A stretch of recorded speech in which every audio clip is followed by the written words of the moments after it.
see. But I do love talking football, even when, you know, hockey and I know. It's crazy that the draft is here and we're already thinking ahead to football season. We're always thinking ahead to football season, That's very true. Yes, but we also have to cheer on our Nuggets and Naps. Yes. So, yes, can't forget. Yes, but it's going to be so maybe a little stormy out there later in some areas. I know the Avs play tonight. My husband's lucky and gets to go to the game. Outside right now, we do see a little bit of rain in parts of Larimer County. The rest of us are just on the cloudy side. And as we take a look at our future cast, we are going to see the chance of some storms fire up throughout the afternoon. So some of those will mostly stay south of Denver. There is a chance 1 or 2 fires up our directions, and then these will shoot out to the eastern plains into the late night hours. So there's the chance of some severe weather late tonight out on our far northeastern plains. Yuma, Cheyenne, and Kit Carson counties could see some of those bigger thunderstorms. Then they'll blow off into parts of Kansas and Nebraska, where they are expecting some pretty big thunderstorms out that way. So tomorrow morning, it's a little cloudy out there. There's a lot of juice in the atmosphere, so there'll be a chance of some more severe weather coming our way tomorrow. So we'll see some scattered storms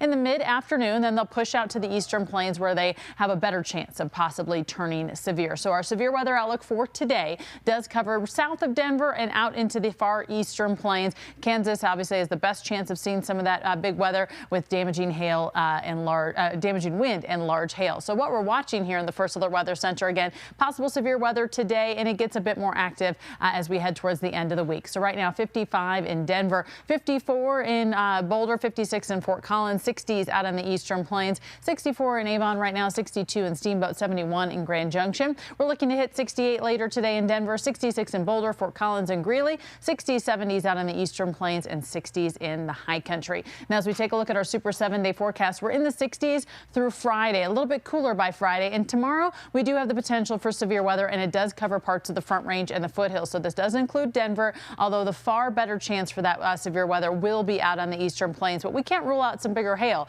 coming through with some of those storms tomorrow afternoon and into the evening. Then on Friday, chance for some rain. The storms as of now don't look to be severe. Then we dry out a bunch on Saturday, isolated storms at best, and then 76 degrees, 80, sunny, unfortunately a little bit breezy on Sunday. It'd be nice just to have a calm day around here, and then 68 degrees on Monday before we see some more wet weather roll back in. But Sunday's looking lovely if you want to make some outdoor plans. Just know that it might be a bit windy out there. All right, Lauren, thank you. And